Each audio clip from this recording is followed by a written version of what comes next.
most popular streaming softwares. Softwares? So, is that how you say plural software? I'm not sure. Applications? That's a good one. Yeah, so we're going to be looking at, some of the pros and cons of the most popular software streaming options, delving into the system requirements a little bit, and also trying to sort of give you some advice and help for which option might be right for you. Exactly. Yeah, so any questions you guys have, this is probably a great show to throw your questions in because it's funny, we've kind of been doing these shows recently since that frequently asked questions one a couple weeks ago. This is a big one that we see a lot of. What's the best software to use with devices like AVIO 4K? So please put your questions into chat, YouTube, Facebook, email us live@epiphan.com if you want a little more offline question. Also our forums, there's threads on all of our products. In this case today, since we're talking about software, AVIO family of products would be the threads you want to look at for this kind of stuff. So throw that stuff in there and we'd be happy to get to those questions as we go through this. Yeah.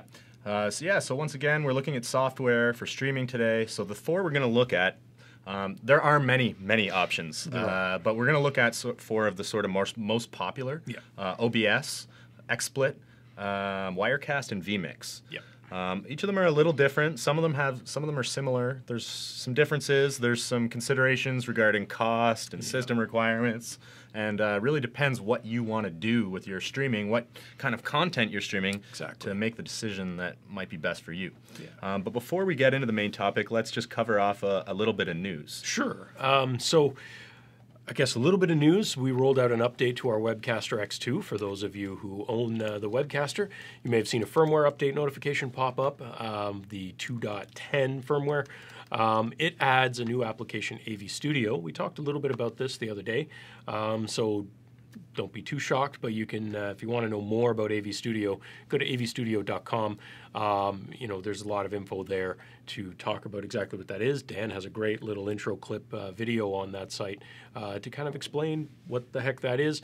The good news is for you people who do own a Webcaster, if you don't want to see AV Studio as an application pop up, you go into your preferences menu and disable it. So easy to hide it if you're not going to use it. And if you do want to explore it, there it is. Absolutely. One other thing I wanted to just briefly touch on. Last week we had a couple people comment that there might have been some AV sync issues, which is not uncommon. I mean, that was on the Facebook stream. Yeah, right? I think so. We've made a couple little adjustments, so let us know how it's looking for you today.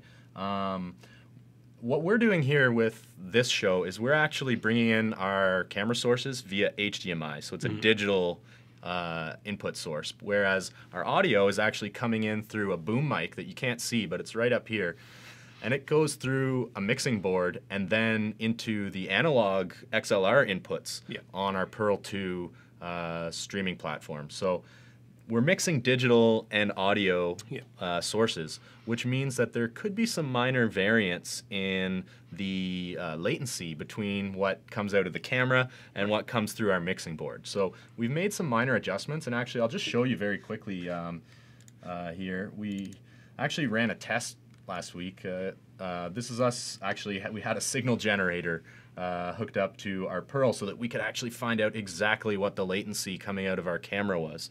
And we detected out of the camera about 60 milliseconds of latency right out of the C100. And then by measuring the latency here and using the signal generator, we were able to determine that we had about 110 milliseconds of latency on the image. So our audio was actually just slightly ahead, maybe a couple frames. So we were able to measure that, and we actually went right into our Pearl admin panel, and I'll just show you how easy it is to actually make this adjustment. If you go to the settings for the analog audio, which we're right, okay, that makes sense. Yeah, exactly. Right down here, you see analog A audio. That's our audio source. So you just click that, and then you see there's a little entry field here for audio delay. So we added about 150 milliseconds of audio delay.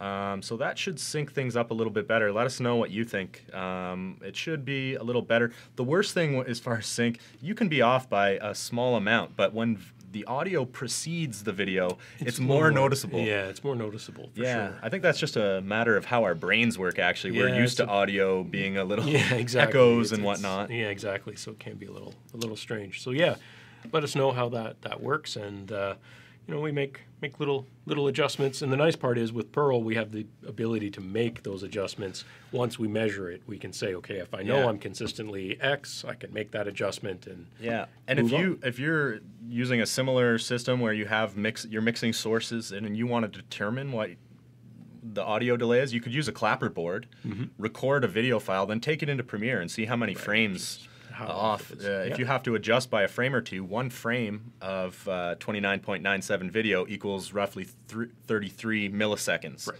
So very easy to make those micro adjustments. Perfect. So yeah, let us know what you think.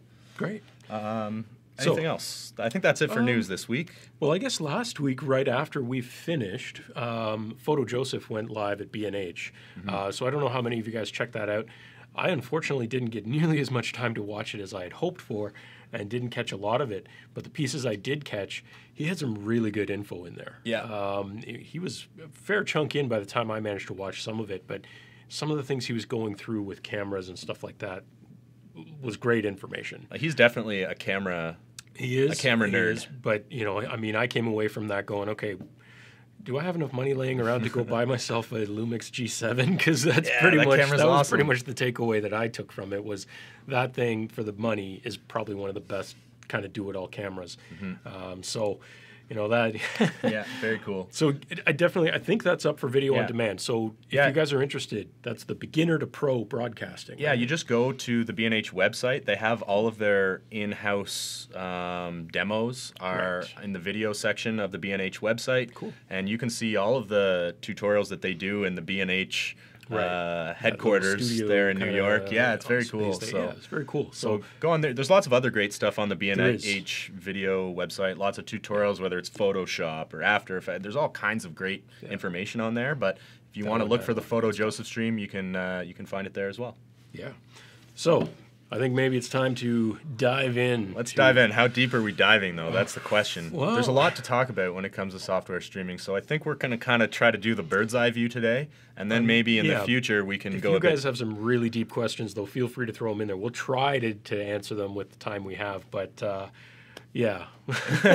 You can go pretty deep with some of these, especially, and as you're going to find out. So, well, let's kick it off with probably the most popular streaming software out there, OBS. OBS stands for Open Broadcaster Software. Yeah. And why is it called Open Broadcaster Software? Because it is an open source project, which means no company controls it. It's a community-built open source project.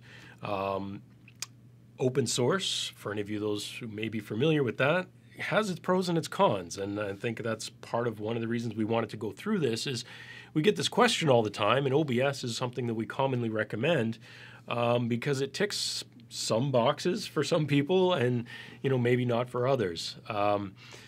So what boxes are being ticked, George? The biggest one by far with OBS is that it's free. I like that. I mean, it's open source, so can't argue with free. It's free.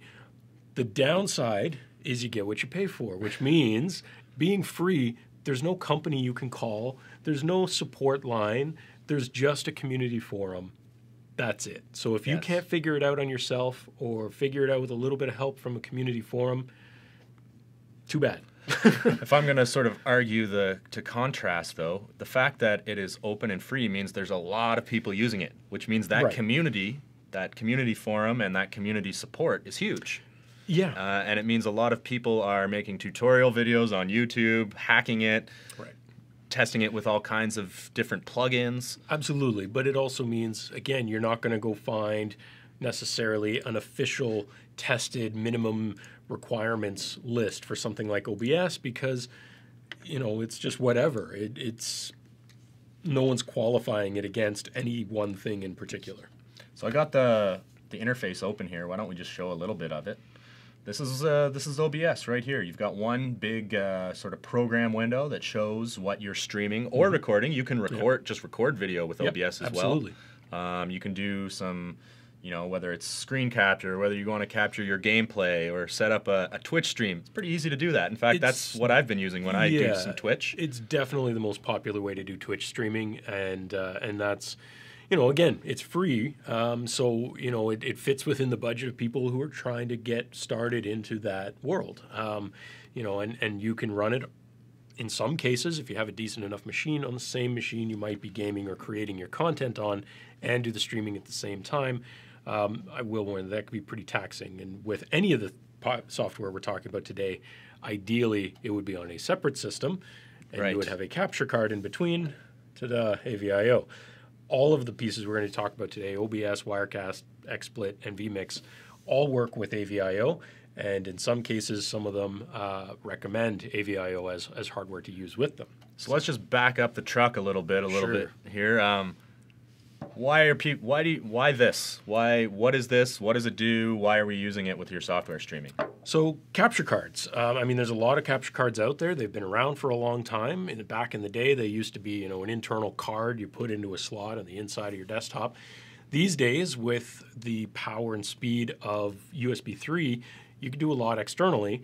We've had some other shows talking about capture cards, so I don't want to go too much there. But AVIO 4K, the one in my hand in particular, with an HDMI input capable of capturing up to 4K, means you can use this to bring in the video signal from another computer, your PlayStation Pro, your Xbox One SX, all the other things they've tacked onto the name now, and bring either HD or 4K content into your computer, where you would then use one of the software packages we're going to talk about. So OBS, when you fire up your OBS and you want to add a video source, it's going to see this just like a webcam. Exactly. So that could be coming from any HDMI source that you need.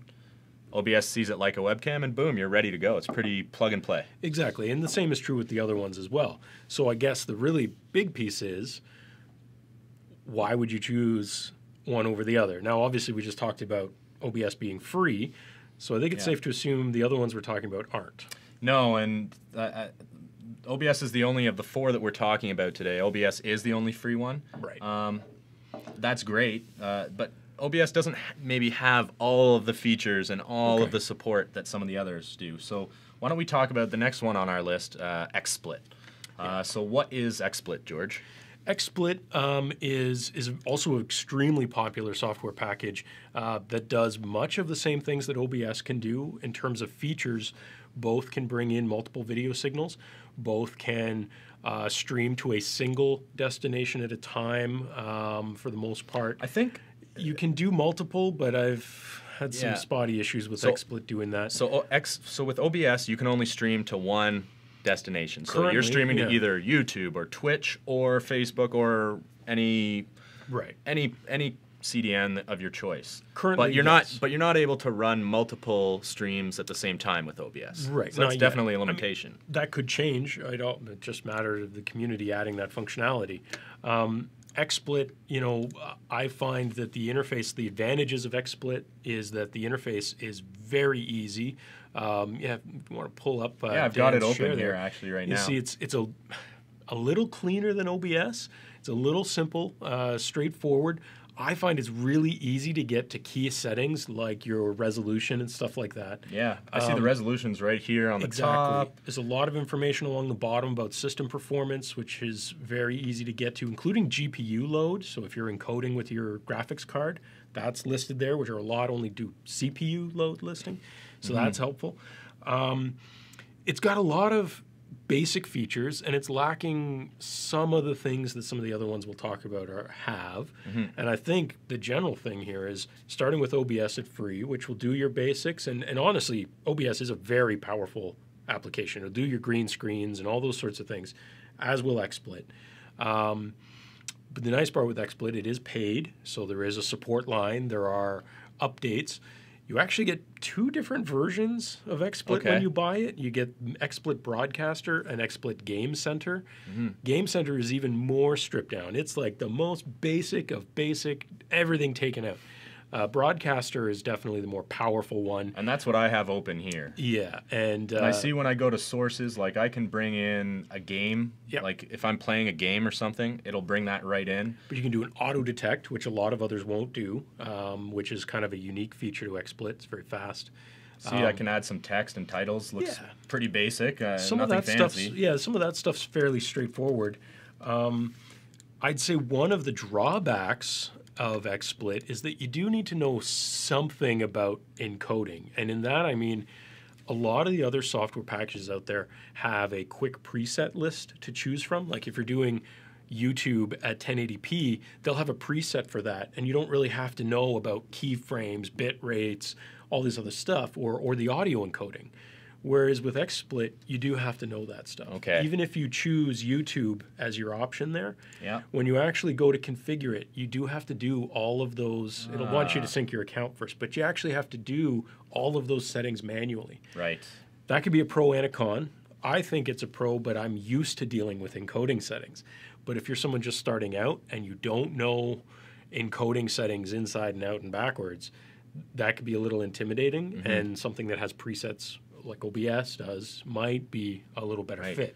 I mean, you could go searching on the web and find, depending on where you're streaming, if you're streaming to Twitch, they're going to recommend 720p at a certain bit rate. You can go find that information and plug it in, but it's nice if the software kind of does it for you as well.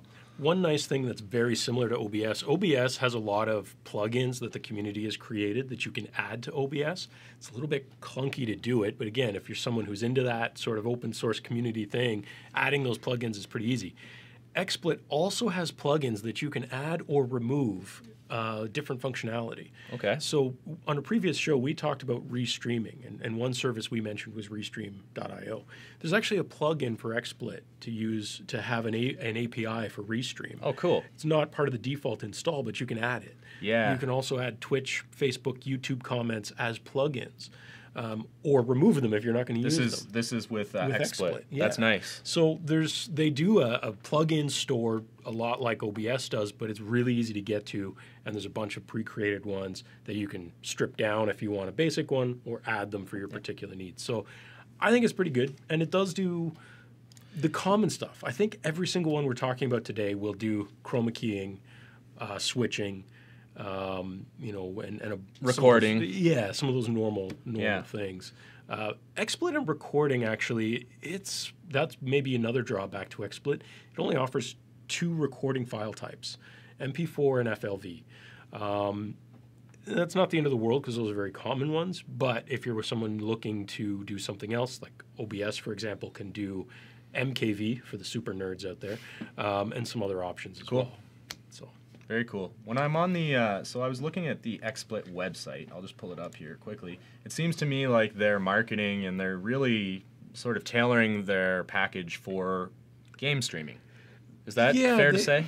They are, but funny enough, the broadcaster, the full version, is definitely usable well beyond that. But I think their pricing model is also in line with with that crowd. Okay, let's talk about pricing then. So OBS is free. XSplit, what is it going to cost me? I mean, they have annual subscriptions and they also have one-time pricing. Okay. So I don't remember exactly what it was off the top of my head now because I've been looking at so many numbers recently. So it says here there's 2 types of licenses. You can get a personal license, which is perfect for casual content creators. You get everything in the package. But it's not licensed for commercial use. Right. So if you're a business or if you are, a professional gamer, maybe it doesn't cover. You're not licensed to use it for that application. Then there's the premium license, which gives you some extra high-end studio features. It says, and it's licensed for commercial use. Right. And that license is, it's actually not that expensive. You're looking at, for the premium license, on a 36-month term, it's like $4 a month, $4.17 a month. Yeah. So personal is even personal on a 36-month license is $2.50 a month. Right. So it's not that expensive. No. But monthly, that may not be. A lot of people don't like using monthly subscription fees, right? But they do stand out in the fact that they do their billing that way, whereas most are single upfront. Okay. So from a business perspective, monthly fees allow a company to get recurring revenue, which is nice. But it also typically means they're not going to charge you to upgrade the software because you're continually paying them anyways. Right. That's the same argument for why people these days buy Adobe Creative Cloud instead of buying the outright individual software packages, right? Because you're just going to keep getting the updates. That's cool. Because you're paying a subscription. Same thing with Office 365, Yeah. and everyone's been going to that model recently. Yeah. So XSplit doing that model is not out of sorts with most technology companies these days. It is different in this particular market when it comes to streaming software, though. So it's Sure. kind of interesting. So still relatively affordable for most people. Could be a good option, especially if you do want to take advantage of... Look, they take Bitcoin. So, I mean, if Yeah. you have one Bitcoin, you can buy XSplit for like the next 1,000 years. Yeah, you can have a multiple lifetime subscription license.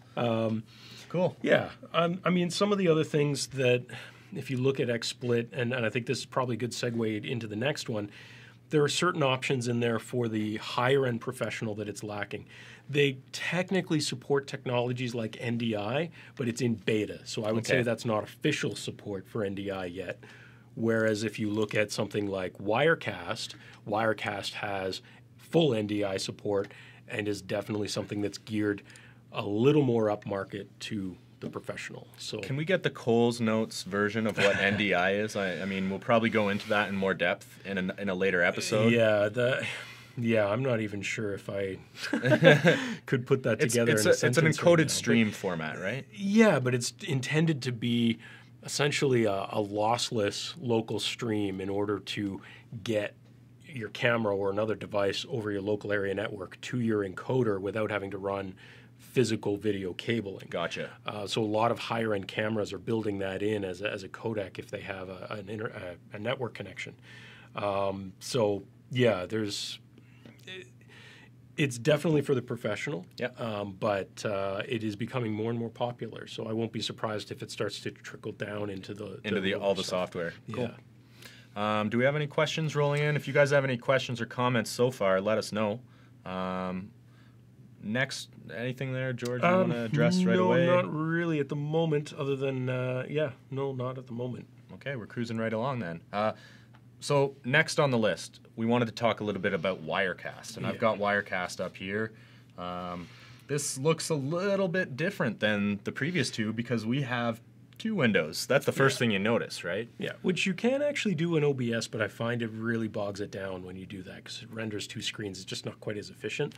And the purpose of having multiple windows is you can have your program window, and you can also have your preview window. Right. You can queue up a shot and then, do so if you're doing a lot of switching, having a preview window definitely makes a lot of sense because you can queue up your content and then do transitions or fades or slide wipes. So there's a lot of different ways that you can use a preview monitor, right? Yeah. And both OBS, XSplit, and Wirecast all have transitions, custom transitions and settings for all that. So again, that's a common feature across all of the things we're talking about today.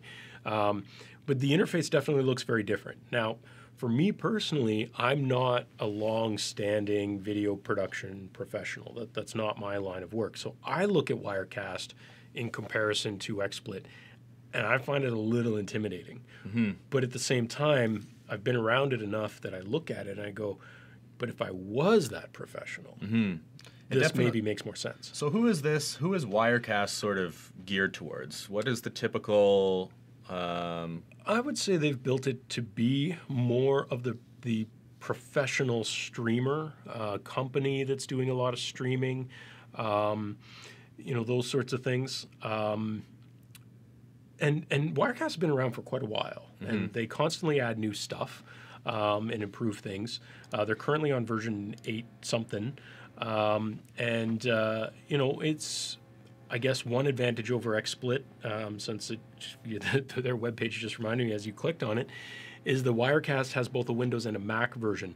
XSplit is Windows only. Yeah, actually, out of the four that we're talking about today, Wirecast and OBS are the only two that actually work on Mac. Yeah. Right. So vMix and XSplit are Windows only. Yeah. So XSplit, if you're a Mac user, you're out of luck. You don't. That's not really an option for you. So maybe OBS is better for you, or maybe Wirecast is right for you. Yeah. So I'm on the Wirecast website right now. There's a lot of information on here, and it seems like they have a very in-depth support contact form. So if you're having issues or you need to resolve some software issues, Telestream's a big company. They got people to help you. I should also mention that unlike OBS, it's very easy to set up multiple streaming destinations in Wirecast and use them. The caveat being it is going to be more demanding on your system, but you can. So that kind of separates it. And I think that really moves it more to that prosumer or professional level where, you know, you're truly making a business revenue style, and you're going to buy Wirecast to do that with. I guess another part of that, since we've mentioned it with the others, is pricing on Wirecast is, I would say, not necessarily for the home gamer. Yeah, so let's look at the pricing structure here. There's two versions. There's Wirecast Studio, which is $695, and there's Wirecast Pro, which is $995. So those are definitely priced for professionals, I would say. I guess with the Pro version, you get you're able to bring in more. So some of these features, like bringing in a guest over the web, like to bring in a remote guest on camera, to record more simultaneous ISOs, 3D virtual sets, and some other stuff that's, I mean, really high-end stuff that most people aren't going to use from a lower perspective. But if you're doing this as a business, then that might make sense. There's a few people in chat pointing out that the most recent version of Wirecast they find very resource intensive. I agree. When I try and run it on my machine here, which is an i7 Ultrabook, the new version of Wirecast 8, it's pretty brutal. It's so you got to have intensive. You got to have a pretty beefy system, right? And we're going to talk about system requirements, a little later in the show. So stay tuned for that. But definitely, I have heard that Wirecast is maybe a little bit lots of features, lots of functionality, a lot of features, but also with great power requirements in terms of what kind of machine you need to be able to get the most out of it. There's a couple questions coming in. Henry's asking, isn't there a YouTube only version of Wirecast? There is. There's Wirecast Play, which is YouTube only, and it's very stripped down. There's also Wirecast Go, which is a smartphone app. So they do make other products. Telestream also makes one called Game Show, very similar to XSplit's Game Center, which is a very stripped down, cheap version of the same core technologies. So both companies have a sort of a two-tier strategy for their encoding software. Michael was asking, does Wirecast do 4K now? Officially, no. Can it? Yes. You can create a custom encoding profile in Wirecast and enter 4K. When I run it on on this laptop, I get about 8 FPS trying to do 4K encoding in Wirecast 8. And I can do 4K encoding in OBS at 30. So, I don't know where their issue is there, but it's 4K is still, as far as streaming in 4K, we're still maybe not quite there yet. No, it's still pretty out there. Because, as we've covered on this show before, the bandwidth required to do 4K streaming is intensive. You're talking minimum 30 megabit upload speeds, really. Mm-hmm. So, it's to do it in decent quality, I should say. So really for now, like if you're a high-end production, you want to do 4K streaming, something like a dedicated hardware device like a Pearl 2 might actually be a much better option than trying to do it with software. For sure, they're built for that. At the same time, there are software, if you have the machine to drive it, there is definitely software out there that can do 4K streaming. And OBS can do it, but maybe you want something that's a little more professional, a little more stuff. That's where I think kind of you move up to the next tier, and that's where vMix comes in. Yeah, let's talk about vMix while we're on the topic. So I've got vMix interface open here. Just show you. It actually looks very similar to Wirecast. We've got... it does, but when I look at this, the instant thing that clicks for me is that looks exactly like every picture I've ever seen of a broadcast newsroom control room. Yes. this is designed to emulate what you would see in a professional broadcast environment as far as switcher goes. So people coming from the broadcast world will feel right at home in the vMix software. Yeah, and so I would say of the four, vMix is by far the most professional. It's the top tier. It's and it's got everything. Like it's not lacking anything. No, I was quite impressed. I mean, just to run down some of the features, I mean, you can use it with external controllers. So you could even use an Xbox 360 controller to set up presets, to add shortcuts. So if you want to do your switches by mapping keys, or even remotely, you could use a tablet or any Wi-Fi connected device. I got a virtual T-handle thing in there. There's Yeah, all kinds of there's stuff. like in terms of graphics, like I'll just show you very quickly here. It's very easy to set up some preset animated overlays. So it's got things like, here's my lower thirds, and there's a whole bunch of stock effects that they include for overlays and for graphics. You can even do stingers. It gives you some features to import stingers using like a picture sequence. But it can do the virtual sets. It can do the chroma keying. Yeah. And a lot of the stuff that Wirecast can do as well. But both can do NDI, as we talked about. You can stream to multiple destinations but it can also do 4K. That's kind 4K. Of a big thing. So, it's okay. So, what's the drawback of vMix? Other than, for me, I might look at it, see it again, similar to Wirecast, maybe a little bit intimidating. Certainly. For someone starting out, because there's a lot in there. So, if you are just trying to do some basic, like 2-camera switches or basic picture-in-picture, vMix is probably overkill for a lot of that. Right. Okay. vMix is really, you're getting the most out of vMix when you use the full feature set, which includes things like being able to put a scoreboard over a sports stream. There's instant replay features for sports streaming. You can even control a PTZ camera within vMix. You can set up multiple monitors for output. So if you want reference monitors, all of those features are great, but if you don't need them, it's just cluttering up your experience. It's complicating your experience. So I would say the drawback here is... But if I did want that, what's it going to cost me? Okay, let's take a look. vMix. So vMix has a few different options. You'll see there's a tiered pricing system.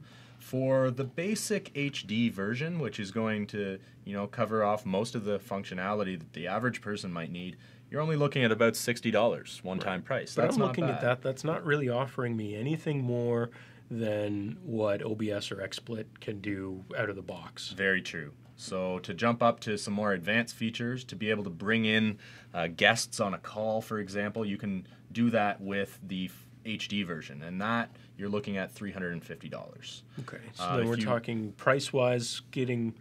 A little bit more expensive. A little less than Wirecast, but it's kind of getting close. And then if you want to be able to stream 4K, if you want to be able to bring in more than one caller and to record your ISOs and record your various channels simultaneously and take advantage of some of those extra advanced features, you're looking at $700, or for the Pro version, $1,200. So it is getting a bit pricey.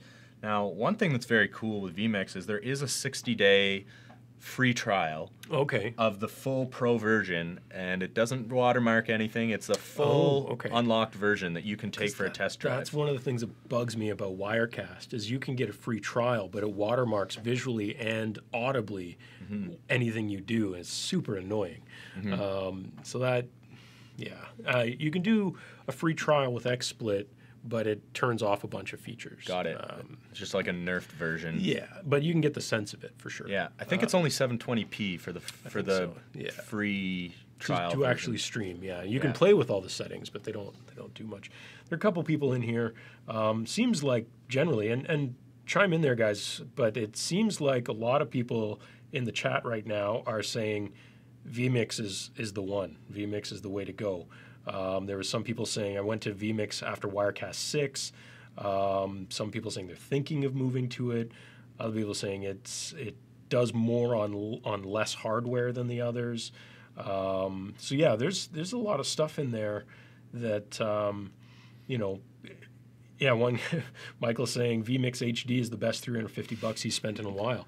So obviously their community swears by it. And I'll admit that I don't use vMix that heavily myself, but playing with it, yeah, I could see why. I could see why. Yeah, definitely. If you are looking to, create like a fully functional online broadcast, television quality broadcast, or maybe you just have a lot of graphics that you need to display on your stream, those features, as far as I can tell, vMix is probably the most powerful and is going to... I mean, I think you can get a lot of that out of OBS in a combination of plugins and a lot of time. Yeah, yeah. And so if you're one of those people that says time is money, then OBS is not going to be free because it's not as simple. It's not just click, click here and click there like vMix is.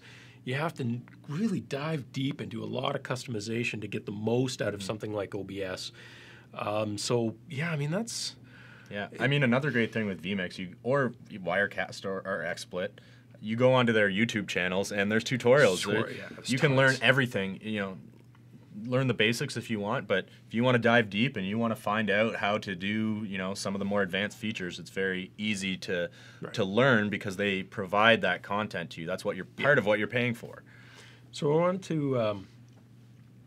wanted to answer a couple questions in here. I'm not ignoring your question. Good morning, La La Land. I just want your first one was, it may have been asked before, was the best solution to get motion graphics for Pearl 2?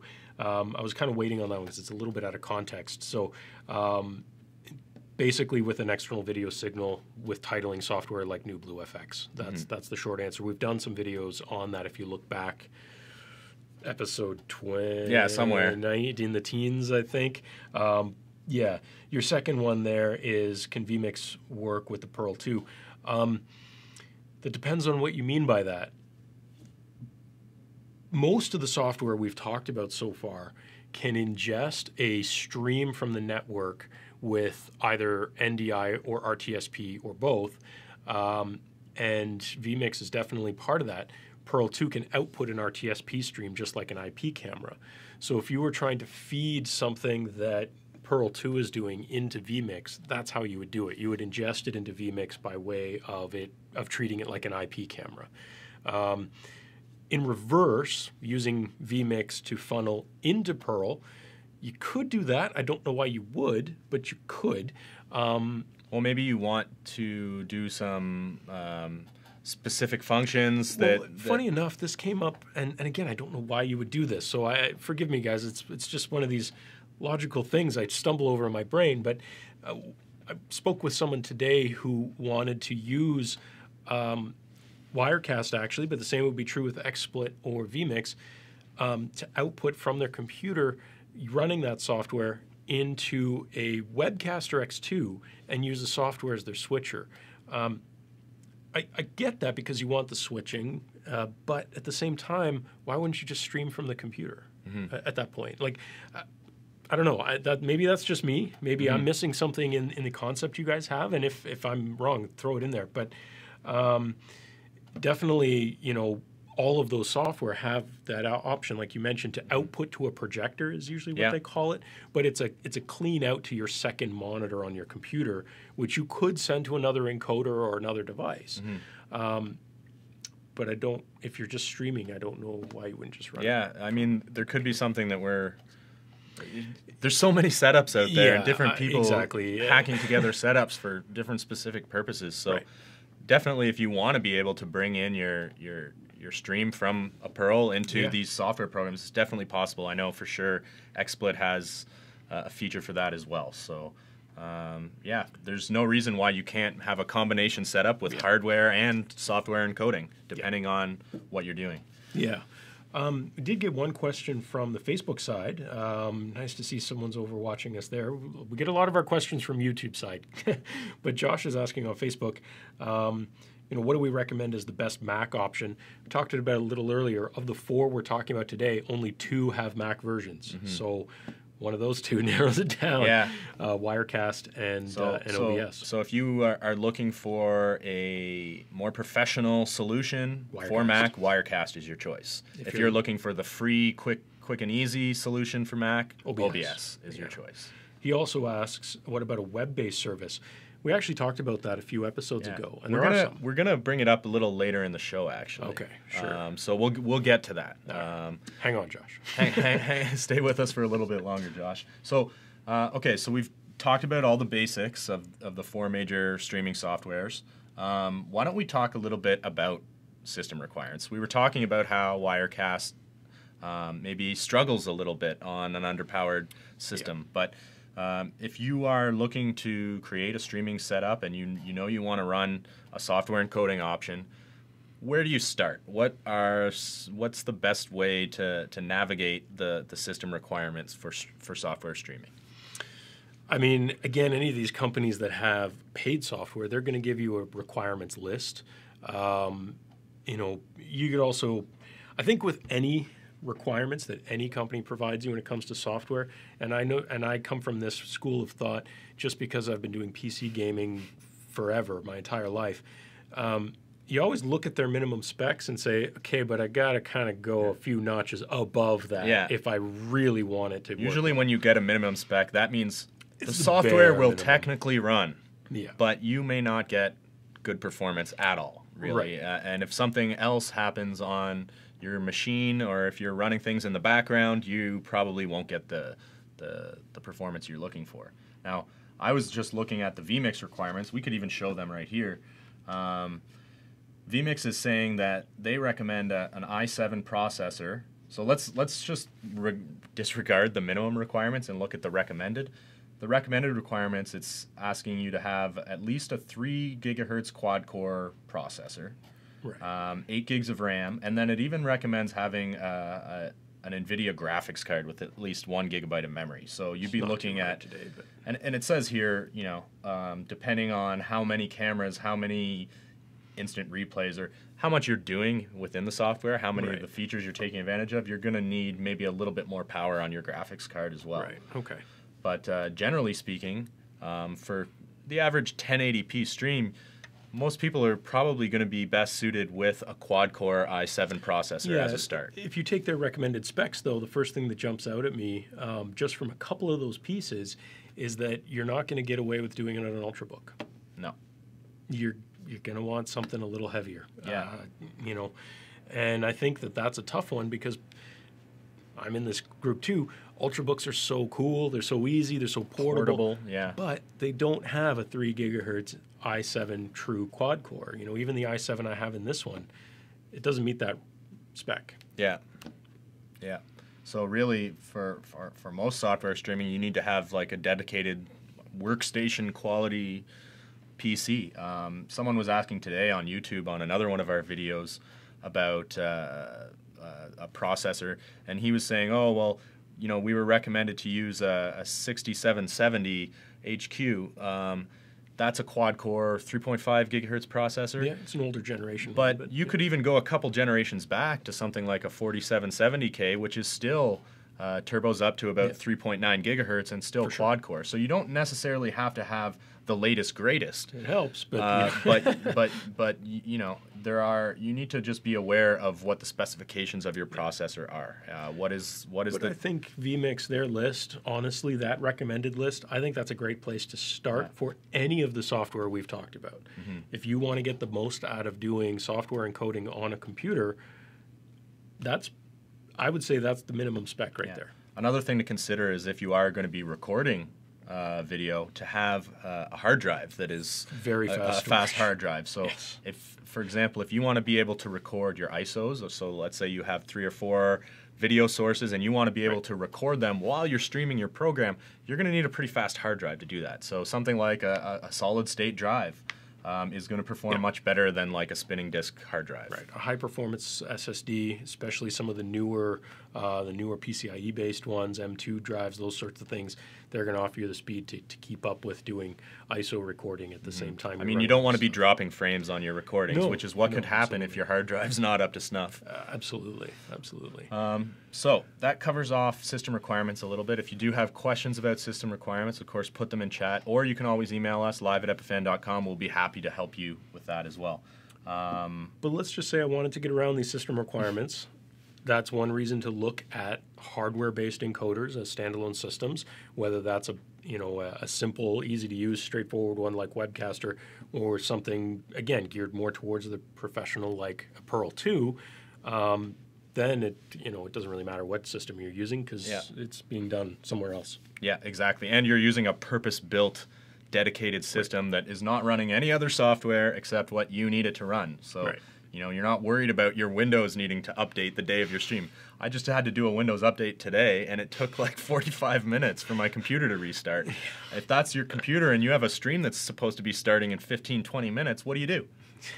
Right? Good luck. You're SOL. So, another reason why hardware encoding may be a more reliable option in some cases. Yeah.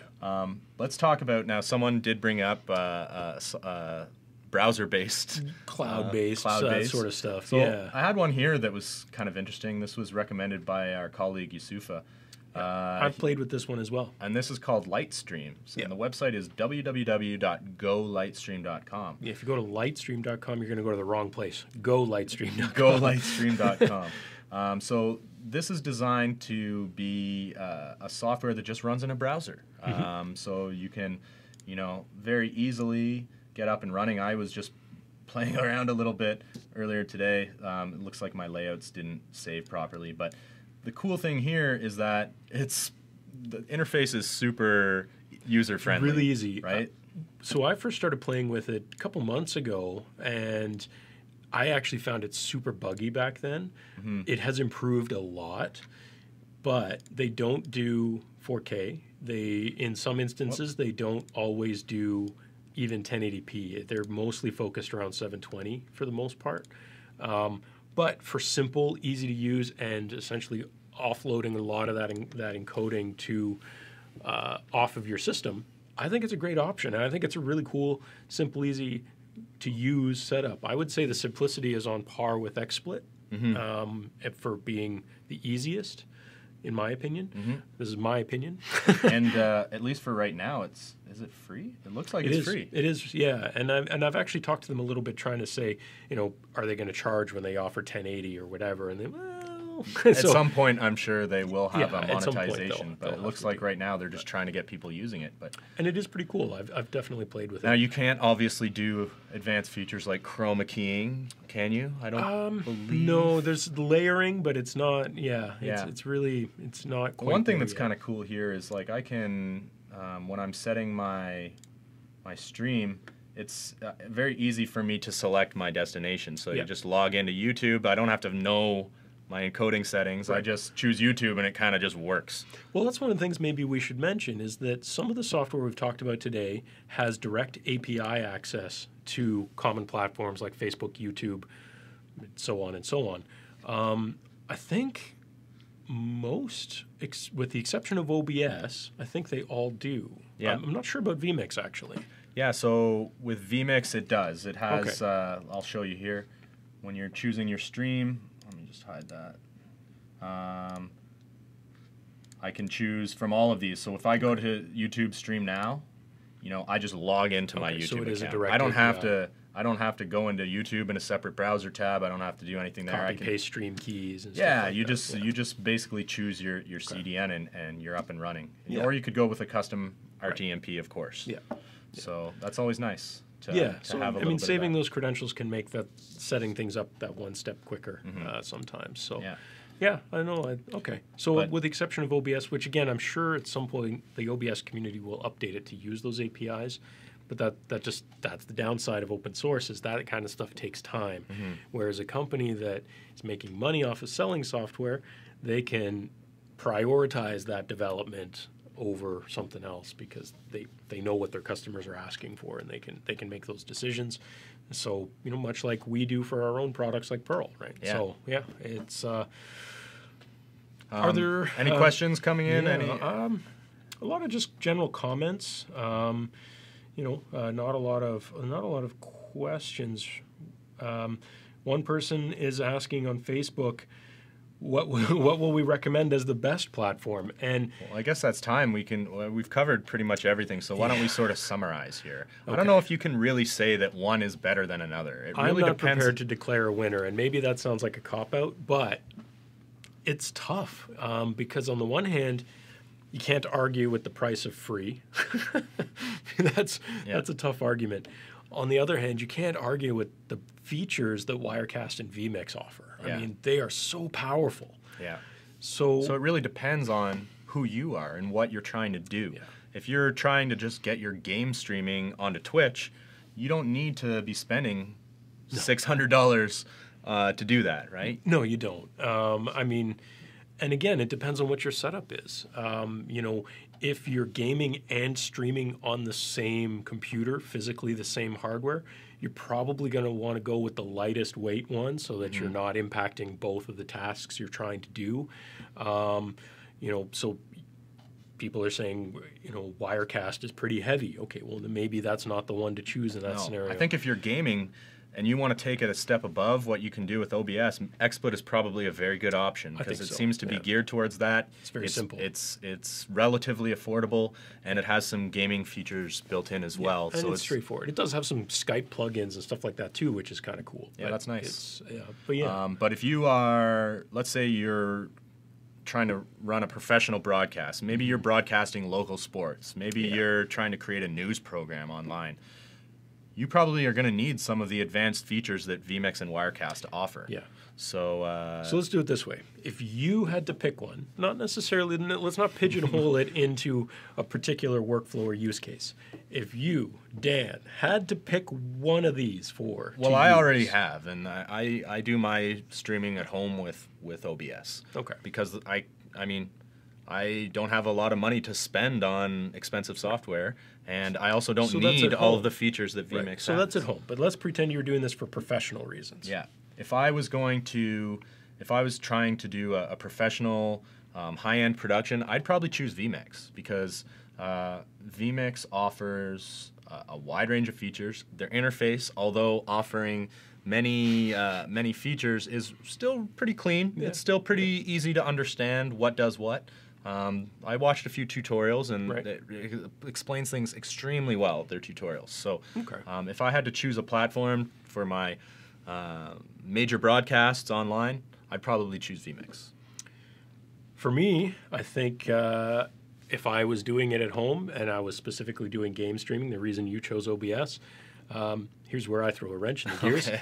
I'm going to use whichever platform I can either use for my video card drivers, which AMD, you can go straight to Twitch through their Restreams or Relive, which is built into their drivers, so I don't even have to worry about any of this. Shadowplay for NVIDIA as well does the same thing. Right. Or Blizzard can go straight to Facebook using Blizzard, and so on and so on. I would probably do that, but that's because I don't care about mixing signals. You know what I like to do, though, for game streaming is to use the AVIO 4K, because then I'm not using my video card to do encoding, which when you're gaming, that's going to hit you in your frame rate, right? Yeah, offload it to another system, for sure. That's definitely in a perfect world. Also, this is great with 4K. I don't even know if Shadowplay can do 4K. I don't think it does. I don't think so either. No. I don't think Relive does. So, if you want to do 1440p streams, higher frame rate streams, then AVIO 4K is great for that.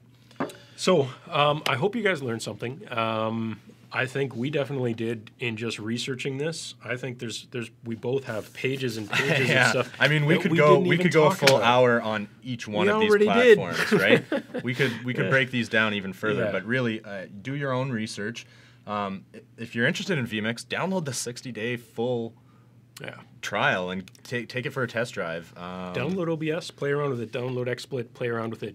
The best part is all of these have some level of free that you can play with. And at the end of the day, what works for you may not work for us, and vice versa. So play with it and figure it out and find out what's really the best for you and your workflow.